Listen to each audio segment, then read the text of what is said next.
kasih karunia menyertai kamu dan damai sejahtera dari Allah Bapa kita dan dari Tuhan Yesus Kristus. Amin. Shalom saudara-saudari yang terkasih di dalam Kristus Yesus.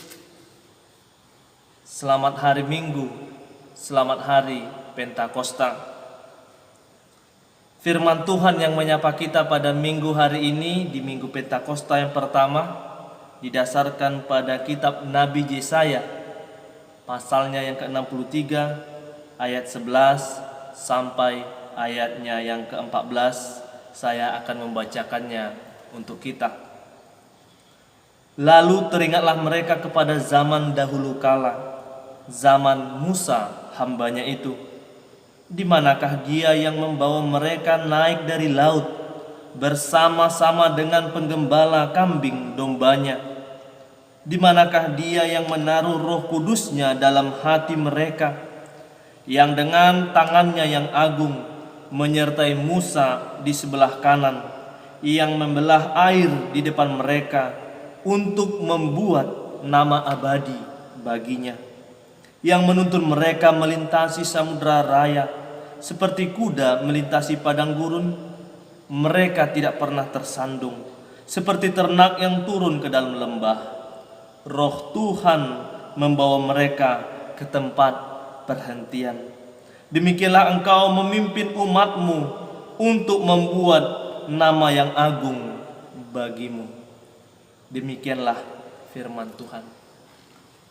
Saudara-saudari yang terkasih di dalam Kristus Yesus, seandainya ada satu pertanyaan yang diberikan kepada kita, seandainya ada sebuah perintah yang diberikan kepada kita yang mengatakan, coba tuliskan di dalam satu buku yang sangat tebal berkat-berkat Tuhan yang kau terima darinya, mulai dari engkau dibaptis sampai saat ini. Saya rasa tidak ada buku manapun yang dapat memuat semua berkat-berkat Tuhan di dalam kehidupan kita. Tidak ada satu buku pun yang dapat memuat berisikan berkat-berkat Tuhan yang luar biasa dalam kehidupan kita. Saudara-saudara yang terkasih, tetapi sebaliknya dalam realitas kehidupan kita, mari kita lihat ketika tantangan, kesulitan, pergumulan menghampiri hidup kita, kita sering bertanya-tanya di dalam hati. Kita sering mengatakan, di manakah Tuhan? Di manakah Engkau Tuhan? Apakah Roh Tuhan masih diam di antara aku? Apakah Roh Tuhan masih diam di antara kita? Di saat sulit yang kita hadapi sekarang ini, melihat kondisi dunia sekarang ini, mari kita lihat di benua Afrika masih terjadi pengungsian di mana-mana. Perang dagang antara Amerika dan Cina, demonstrasi di mana-mana, bahkan sampai saat ini kita masih berada di dalam ancaman pandemi COVID-19. Ya, firman Tuhan melalui Yesaya dalam perikop ini juga berbicara tentang itu.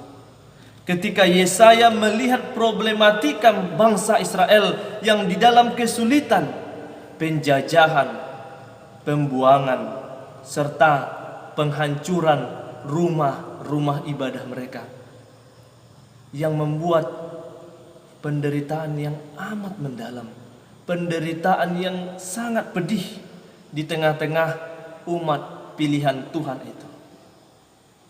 Untuk itulah firman Tuhan datang melalui Nabi Yesaya kepada bangsa Israel dalam rangka penguatan.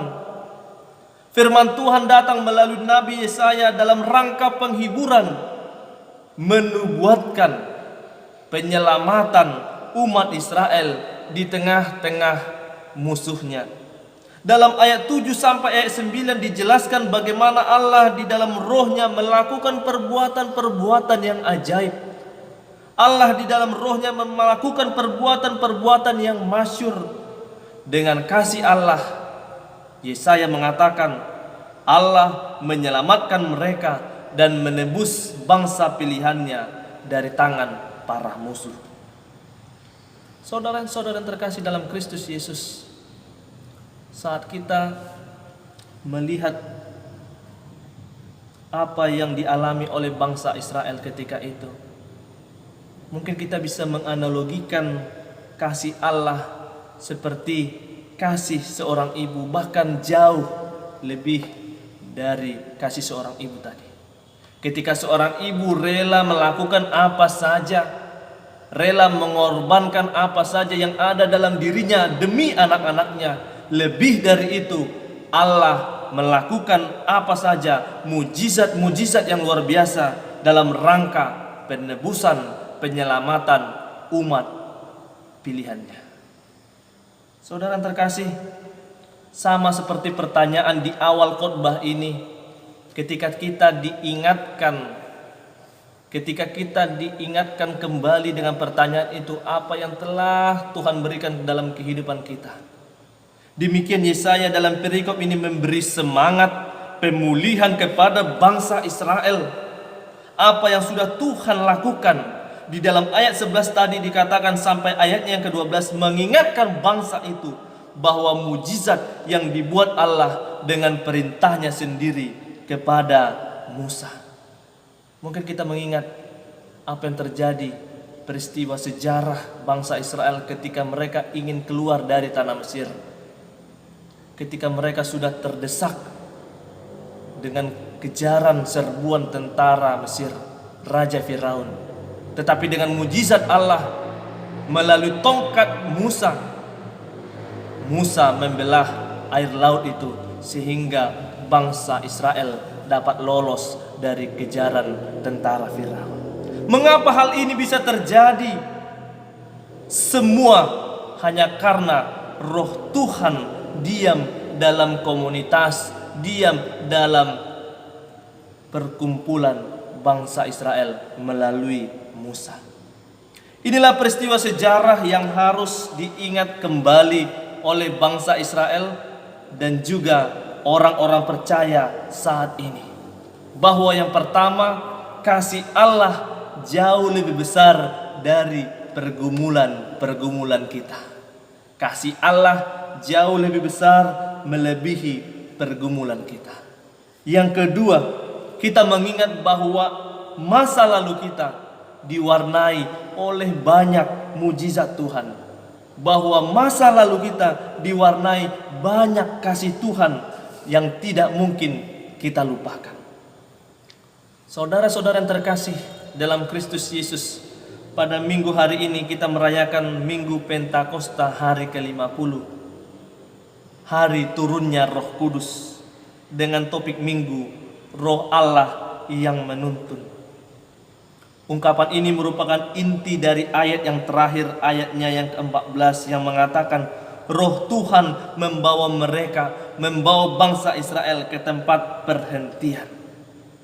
Kita sebagai orang percaya terkhusus khotbah ini disampaikan untuk kaum ibu, meyakinkan orang-orang percaya terkhusus kaum ibu bahwa hanya Roh Tuhanlah yang mampu, yang berkuasa memimpin kita agar kita mampu bersemangat mengarungi kehidupan ini. Dan satu hal yang pasti dari Roh Allah yang dicurahkannya kepada kita, Roh Allah sebagai pemimpin bukan hanya dalam kata tetapi dalam tindakan nyata. Melalui penebusan darah Yesus Kristus, Dia menyelamatkan kita. Itu adalah sebuah tindakan yang nyata, bukan hanya sekedar kata. Roh Allah yang memimpin bangsa Israel melewati laut itu. Roh Allah yang memimpin bangsa Israel keluar dari pembuangan. Dialah Allah, Roh yang memimpin kita, memimpin kaum ibu sekalian dalam mengarungi setiap kehidupan kita. Untuk itu, mari kaum ibu, Roh Allah membuat engkau bergerak. Roh Allah membuat engkau semangat untuk mengarungi kehidupanmu sebagai seorang ibu, memberi semangat didikan kepada anak-anakmu, memberi semangat ketika engkau harus mengatur perekonomian di tengah-tengah keluargamu. Ya, itulah yang menjadi jaminan ketika Roh Allah dicurahkan kepada orang-orang percaya, Roh Allah dicurahkan kepada kaum ibu. Kiranya Tuhan Yesus memberkati kita dalam melewati setiap problem kehidupan kita melalui pencurahan Roh-Nya. Amin. Kita berdoa. Ya Tuhan Allah, kami bersyukur atas firman-Mu, atas pencurahan Roh Kudus-Mu kepada orang-orang percaya, kepada kaum ibu khususnya ya Tuhan. Biarlah Tuhan yang memampukan kami, membuat kami bersemangat, berkobar untuk mengatasi, melewati setiap rintangan, tantangan, problema kehidupan kami. Ya Tuhan, ampunilah kami akan dosa dan kesalahan kami. Di dalam Kristus Yesus kami berdoa dan mengucap syukur kepadamu. Amin.